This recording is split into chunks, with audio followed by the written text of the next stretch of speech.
एक ऐसी दुनिया की कहानी जहां इंसानों के ऊपर आसमान में रहते थे डरावने और विशालकाय दानव, जिन्हें कहा जाता था जायंट्स। ये दानव साधारण प्राणी नहीं थे। उनकी ऊंचाई पहाड़ों जैसी होती थी, उनकी आवाज गरजते हुए तूफान जैसी, और उनकी ताकत इतनी भयानक थी कि वो एक ही हाथ से पूरे घर को तोड़ सकते थे।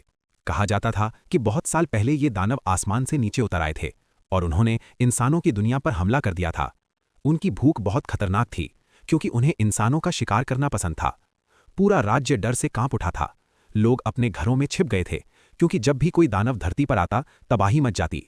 लेकिन उस समय इंसानों के राजा ने एक जादुई ताज बनाया, एक ऐसा ताज जो दानवों को नियंत्रित कर सकता था। उस ताज की ताकत से इंसानों ने दानवों को हराया और उन्हें हमेशा के लिए आसमान के ऊपर बंद कर दिया।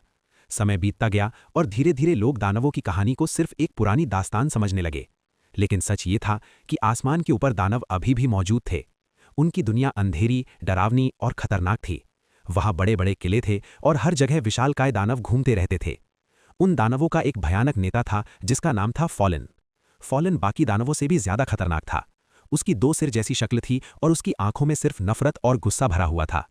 फॉलन हमेशा एक ही सपना देखता था, धरती पर वापस जाना और इंसानों पर फिर से राज करना। एक दिन अचानक कुछ ऐसा हुआ जिसने दानवों और इंसानों की दुनिया को फिर से जोड़ दिया। धरती पर एक जादुई बीन्स जमीन में गिर गया और कुछ ही पलों में वहां से एक विशाल बेल उगने लगी। वो बेल इतनी बड़ी थी कि सीधे आसमान तक पहुंच गई और इंसानों की दुनिया का रास्ता दानवों की दुनिया तक खुल गया। जब दानवों को पता चला कि अब धरती तक पहुंचने का रास्ता खुल चुका है, तो उनकी आंखों में फिर से लालच और भूख जाग उठी। वे एक एक करके उस बेल से नीचे उतरने लगे। उनके कदमों से जमीन कांपने लगी और उनकी दहाड़ से पूरे राज्य में डर फैल गया। इंसानों को समझ आ गया था कि दानव वापस आ चुके हैं। इन दानवों की ताकत इतनी भयानक थी कि साधारण हथियार उनके सामने बेकार थे। वे सैनिकों को पकड़कर हवा में उछाल देते थे, किले की दीवारों को तोड़ देते थे और पूरे शहर में तबाही मचा देते थे। लेकिन हर दानव के पीछे एक नेता था, और वो था फॉलन। फॉलन की योजना बहुत खतरनाक थी। वो सिर्फ हमला नहीं करना चाहता था, वो पूरी इंसानी दुनिया पर कब्जा करना चाहता था। लेकिन इंसानों में भी कुछ बहादुर लोग थे जो इस खतरे से डरने वाले नहीं थे। उनमें से एक था जैक।